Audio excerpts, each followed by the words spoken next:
बारे में जो कि आपका रिलेटेड है किससे, electric sorry gravitational field intensity से।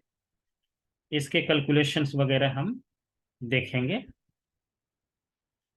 तो अब इसके कैसे कैलकुलेशन वगैरह करेंगे ये अभी हम आपको बताते हैं। बहुत सारे तरह के इसमें ग्रेविटेशनल फील्ड का फील्ड इंटेंसिटी का कैलकुलेशन होगा, यानी कि ई का कैलकुलेशन करना है हमको, ई निकालना है।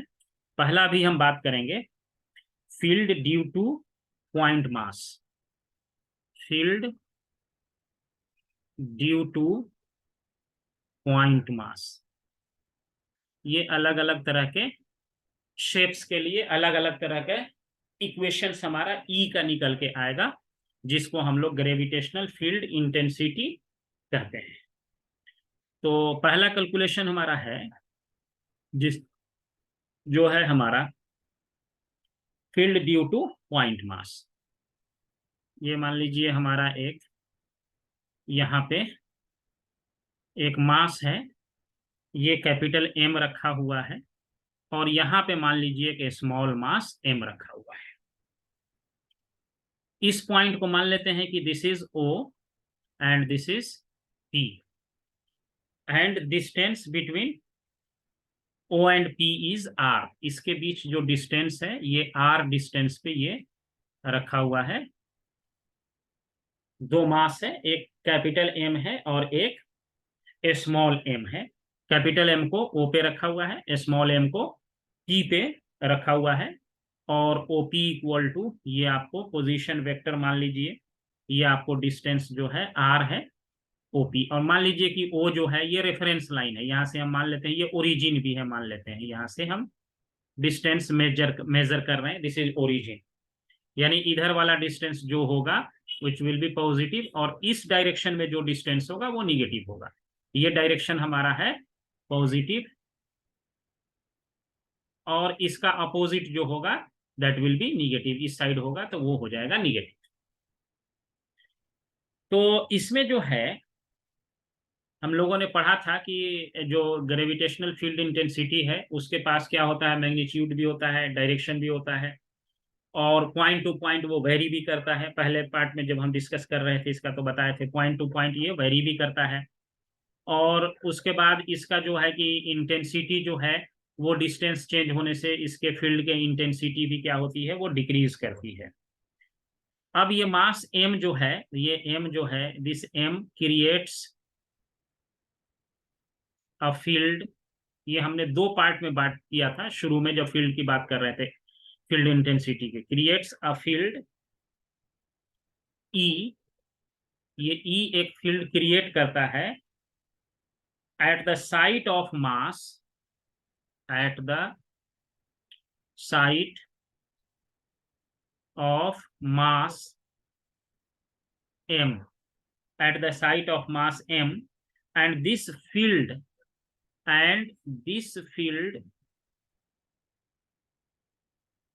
exert a force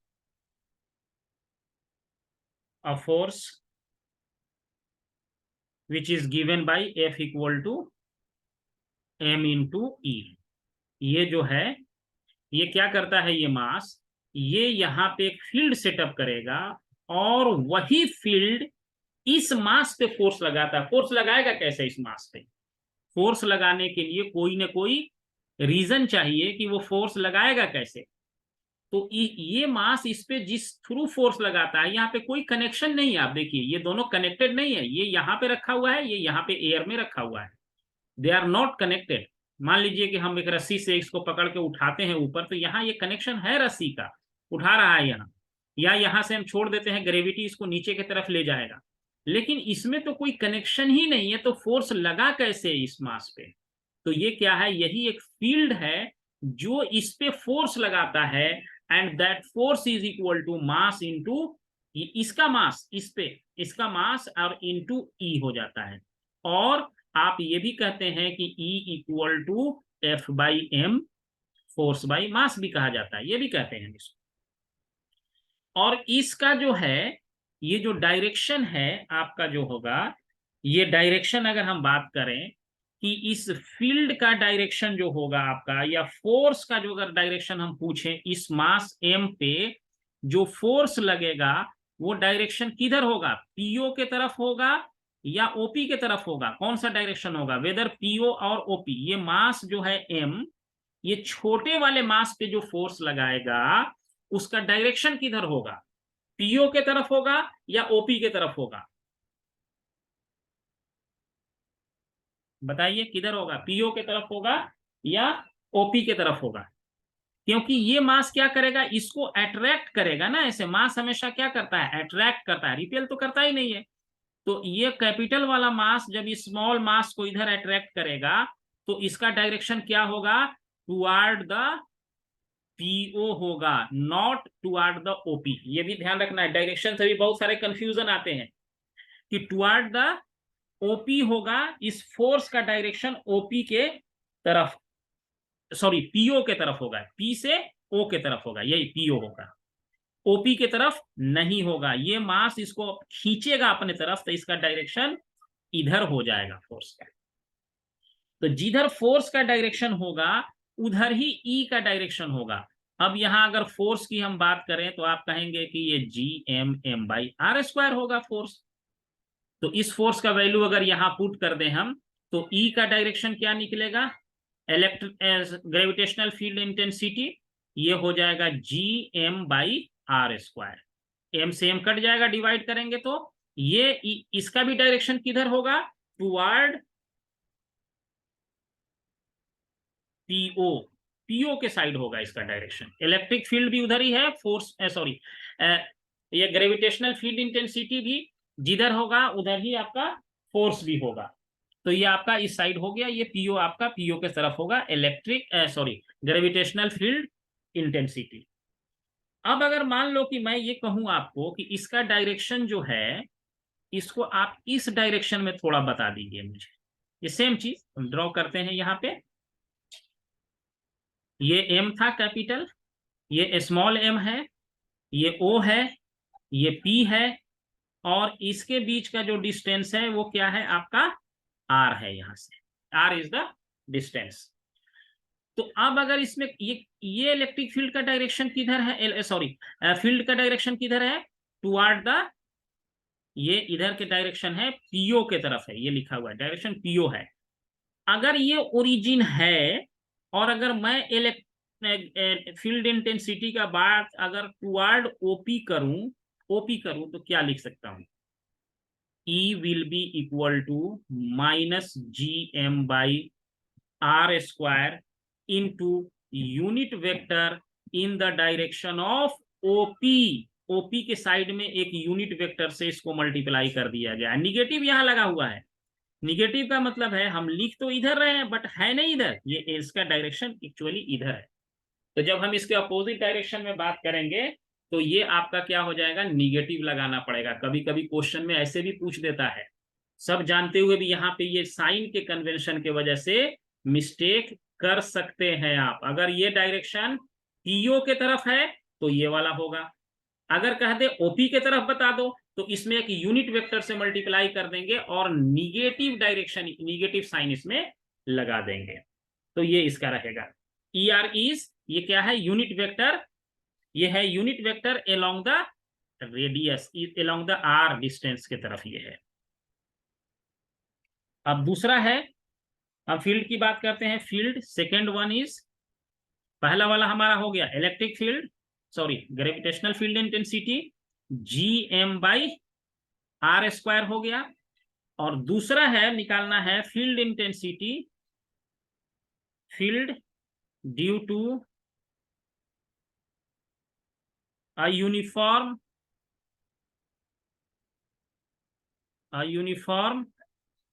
circular ring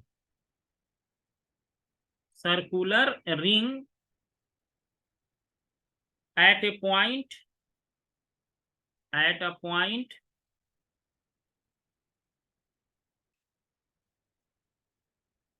on its axis। इस पे हमको फील्ड क्या ई का कैलकुलेशन करना है, यानी कि ई निकालना है। कहाँ पे निकालना है? आपका एक यूनिफॉर्म सर्कुलर रिंग है, तो एक सर्कुलर रिंग यहाँ पे बना लेते हैं। यूनिफॉर्म सर्कुलर रिंग है आपका, यहाँ पे देखिए एक यूनिफॉर्म सर्कुलर रिंग है, ये एक रिंग बना लेते हैं यूनिफॉर्म सर्कुलर रिंग। और कहाँ निकालना है फील्ड? मुझे फील्ड निकालना है circular ring at A point on its axis, इसके एक्सिस पे निकालना है आपको, एक्सिस पे। एक्सिस यही है आपका, यहां से ये लाइन खींचते हैं। मान लिया ये पॉइंट यहां से ये इसका सेंटर है, और ये वाला पॉइंट मान ओ है, और ये पॉइंट हो गया पी पे। इस रिंग के वजह से निकालना है, इस रिंग में, यानी कि इसका मास अब एक जगह कंसंट्रेटेड नहीं है, ये मास इसके पूरे रिंग पे डिस्ट्रीब्यूटेड है। अगर एक जगह कंसंट्रेटेड रहेगा तो ये वाला हो गया GM/R² हो गया। जैसे कि फील्ड ग्रेविटेशनल फील्ड भी हम बात किए थे, अगर एक जगह मास था तो वहां पे क्या आता था? GM/R आता था। यहाँ पे GM/R² आ गया, GM/R² आ गया आपका। देखिए ये वाला हम आगे बताएंगे आपको कि अगर ऐसे बता भी चुके हैं कि अगर एक ई दिया है तो वी कैसे निकालेंगे, वी दिया है तो ई कैसे निकालेंगे, ये दोनों हमने अभी न्यूमेरिकल के थ्रू भी डिस्कशन किया है। अब इसका मास एक जगह तो है नहीं, ये चारों तरफ डिस्ट्रीब्यूटेड है, बट हमको ये आर डिस्टेंस पे इस होल मास डिस्ट्रीब्यूशन के वजह से ग्रेविटेशनल फील्ड इंटेंसिटी यानी ई का वैल्यू कैलकुलेट करना है एट द पॉइंट पी। तो कैसे करेंगे? देखिए, जो हम लोग पहले ये कर चुके हैं ये काम, यहां से क्या किए थे, एक लाइन खींच के यहां से इस पे एक टेंजेंट खींच देते हैं, और इसको इससे मिला देते हैं यहाँ पे, और ये मिल गया आपका। इसको जो है यहां से ये मिल गया, और इसके रेडियस को ए कहते थे, और ये डिस्टेंस जेड था, पहले भी निकाले हैं। Z will be equal to A² + R²। A equal to radius of the ring है, ये radius of ring, radius of ring है, रिंग का रेडियस है। तो इस पॉइंट पे निकालना है। ये एक कैलकुलेशन हम आपको कर देते हैं, बाकी आप कैलकुलेशन जो है हम इसके सिमेट्री और कंडीशन देख करके लिख देंगे। ओके, तो मान लीजिए कि ये एक आपका छोटा सा इसमें ये पॉइंट है, ये वाला सपोज करते हैं कि ये छोटा सा हम कोई रिंग का पोजीशन यहाँ पे ले लेते हैं, और इसका मास को डीएम लेते हैं, छोटा सा मास लेते हैं, और स्मॉल मास इसको हम ट्रीट कर सकते हैं कि ये पॉइंट मास है। तो इसके वजह से इस पे जो फील्ड का जो इफेक्ट होगा इस छोटे से मास का, ध्यान से देखिएगा, तो ये क्या करेगा, इसका फील्ड का डायरेक्शन किधर होगा? इधर होगा। ये अपने तरफ इसको अट्रैक्ट करेगा, ऐसे करेगा। यहाँ पे एक छोटा सा मास मान लेते हैं, पॉइंट एम है, तो इसको क्या करेगा, इसको अपने तरफ अट्रैक्ट करेगा। ठीक, अब इसको जब अट्रैक्ट करेगा यहाँ पे, ये एंगल मान लीजिए कि हम कर देते हैं इसको थीटा है, और ये अट्रैक्ट करेगा तो उस ग्रेविटेशनल फील्ड को डीई से डिनोट कर देते हैं। DE is gravitational field intensity due to mass dm, small mass की वजह से है ये। अब क्योंकि ये वेक्टर क्वांटिटी है डीई, तो इसका कंपोनेंट भी आप ब्रेक कर सकते हैं। एक कंपोनेंट इधर हो जाएगा डीई कॉस थीटा, और एक हो जाएगा इस एक्सिस पे वर्टिकल डायरेक्शन पे, जो कि डीई साइन थीटा हो जाएगा। दो कंपोनेंट वेक्टर ब्रेकिंग कर दिया। ये डीई आपका इस डायरेक्शन में था, तो एक कंपोनेंट इस डायरेक्शन में हो गया डीई कॉस थीटा, और एक कंपोनेंट हो गया इस डायरेक्शन में डीई साइन थीटा। ये एक मास हमने यहाँ पे छोटा सा लिया था डीएम। अब इसके अपोजिट साइड में भी एक सेम मास मान लो, यहां पे भी तो उतना मास हो सकता है अपोजिट साइड में, ये भी मान लो कि डीएम है। यहां से फिर इसको मिला देना है, इस वाले, इसको हम यहां से फिर मिलाते हैं, इसी पॉइंट को मिला दिया यहाँ पे। ये इसका रेडियस है, इसको रेडियस से इसको मिला दिया।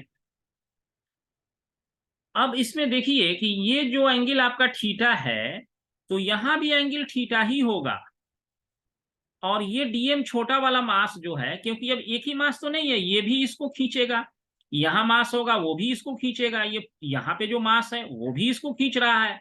Electric field sorry gravitational field intensity से सारे मास इसको खींच रहे हैं। मैंने सिर्फ दो मास लिया है, जो कि एक यहाँ है ठीक अपोजिट साइड में, एक यहाँ है, उतना ही मास लिया है। तो इस समय यहाँ पे जो फील्ड आपका है ये क्या है, ये मान लिया ये भी स्मॉल फील्ड है, डीई है। तो इसका भी एक कंपोनेंट इधर ब्रेक करेंगे तो ये हो जाएगा डीई कॉस थीटा, और एक फील्ड इधर हो जाएगा डीई साइन थीटा। ये डीई साइन थीटा जो ऊपर है और ये डीई साइन थीटा जो नीचे है, ये क्या हो जाएगा, कैंसिल आउट हो जाएगा। इक्वल अपोजिट है, कैंसिल आउट हो जाएगा। बचेगा कौन सा फील्ड, सिर्फ डीई कॉस थीटा बचेगा। डीई कॉस थीटा जो कि इसके वजह से भी इसका डायरेक्शन इधर ही है, दूसरे के वजह से भी डायरेक्शन इधर ही है, तो डीई कॉस थीटा जो है कि वो हमारा बचेगा। तो अब यहां से ये मान लो कि अगर हम फील्ड लिखते, डीई लिखते सिंपली, डीई स्मॉल फील्ड, तो क्या लिखे हैं अभी, G M by R square है ना, यही हमारा जनरल फॉर्मूला है। तो यहां लिखेंगे जी, और एम के जगह पर इसका छोटा सा मास लिख देंगे डी एम, और यहां से यहां तक का डिस्टेंस क्या है, जेड है, तो जेड स्क्वायर हो जाएगा, यानी कि G into D M by Z square हो गया। अब क्या करेंगे, इसको डीएम का वैल्यू जो है, डीएम का वैल्यू निकालना पड़े, ये डीई का वैल्यू हमको निकल के आ गया इतना। तो अब इसमें हमको क्या करना है, यहाँ पे टोटल फील्ड निकालना है। अब जो कंपोनेंट है, कंपोनेंट एलोंग पीओ, पीओ के एलोंग जो कंपोनेंट है वो हमारा क्या है, डीई कॉस थीटा ही है सिर्फ, साइन वाला तो कैंसिल आउट हो गया। तो इसके एलोंग जो है कि हम जब लिखेंगे डीई कॉस थीटा, तो ये तो छोटे मास की वजह से था ना डी कॉस थीटा, टोटल निकालने के लिए क्या कर देंगे, इंटीग्रेट कर देंगे। तो total field E will be integration of DE cos theta, and DE का वैल्यू ये निकला हुआ, ये वैल्यू यहाँ पे डाल दो, G into D M by Z square into हो जाएगा कॉस थीटा। अब इसको इंटीग्रेट करना है टोटल फील्ड निकालने के लिए।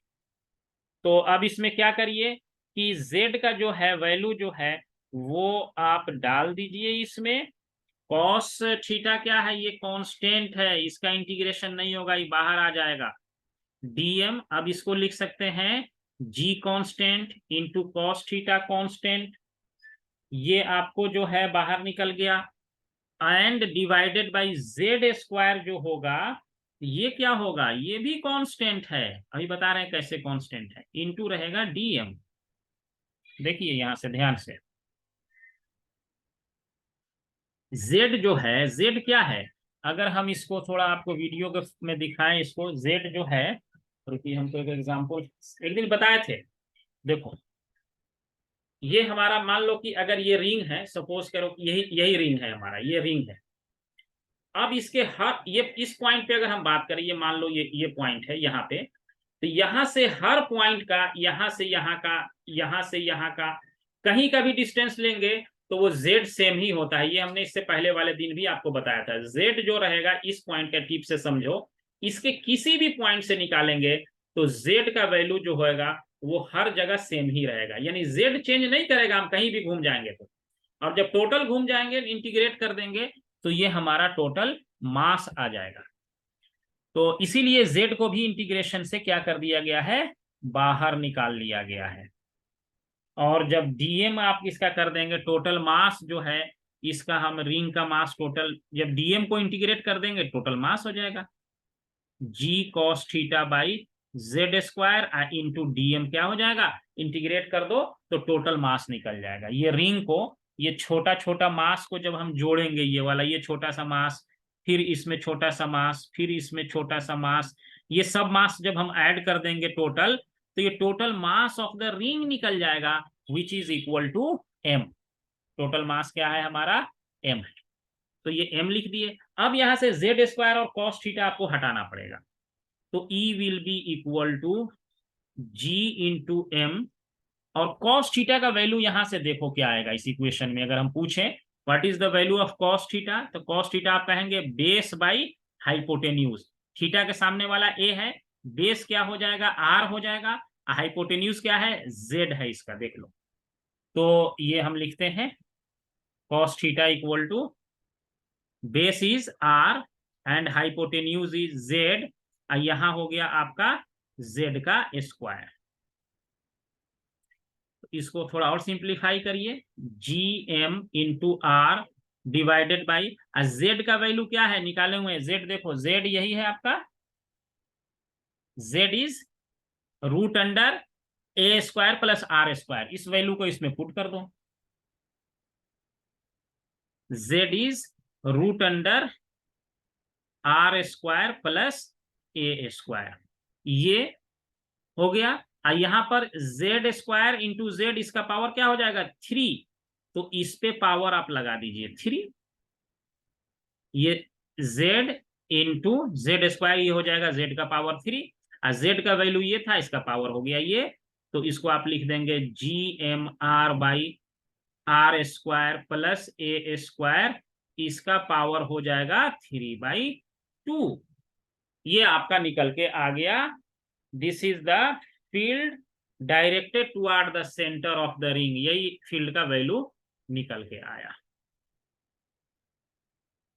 ये हो गया आपका फील्ड का value due to the ring G M R by R square plus A square. अब एक टास्क हम आपको दे रहे हैं, इसमें सोचिएगा कि अगर आर का, R is very very greater than A, अगर आर का वैल्यू ए से बहुत बड़ा हो जाए, आर का वैल्यू ए से बहुत बड़ा हो जाए, तो उस कंडीशन में क्या होगा इसका वैल्यू, अगर आर जो है आपका ए से बहुत बड़ा हो जाए, तो इस ए को हम नेग्लेक्ट कर सकते हैं, इस ए को नेग्लेक्ट कर सकते हैं। आर का वैल्यू अगर बहुत बड़ा, मान लो ये 1,00,000 हो जाए और ये 1 हो जाए, तो 1,00,000 के कंपैरिजन में 1 बहुत स्मॉल है, इसको हम नेग्लेक्ट कर सकते हैं। तो उस कंडीशन में आपको जो ई का वैल्यू होगा, ये G M R divided by R square, और इसका पावर क्या हो जाएगा 3/2, तो इस 2 से 2 कट गया, यहाँ पे 3 है, तो ये G M by R square हो जाएगा। ये वही फील्ड है जो एक पॉइंट मास की वजह से है। इसको लॉजिकली फिजिकली हम कैसे एक्सप्लेन कर सकते हैं, इसको फिजिकल एक्सप्लेन करने का मतलब हुआ कि अगर ये पॉइंट पी जो है बहुत दूर चला जाए, तो ये रिंग जो है ना, इस बहुत दूर से दिखेगा कि एक पॉइंट मास की तरह है ये, मतलब बहुत दूर अगर चले जाएंगे, then the P point will feel that this ring is as a point mass, और जैसे ही पॉइंट मास हो जाएगा तो ई इक्वल टू क्या हो जाता है, G M by R square हो जाता है ये। वरना अगर पास में है, तो जो इक्वेशन अभी हमारा निकल के आया है, G M R divided by A square plus R square का पावर 3/2 है।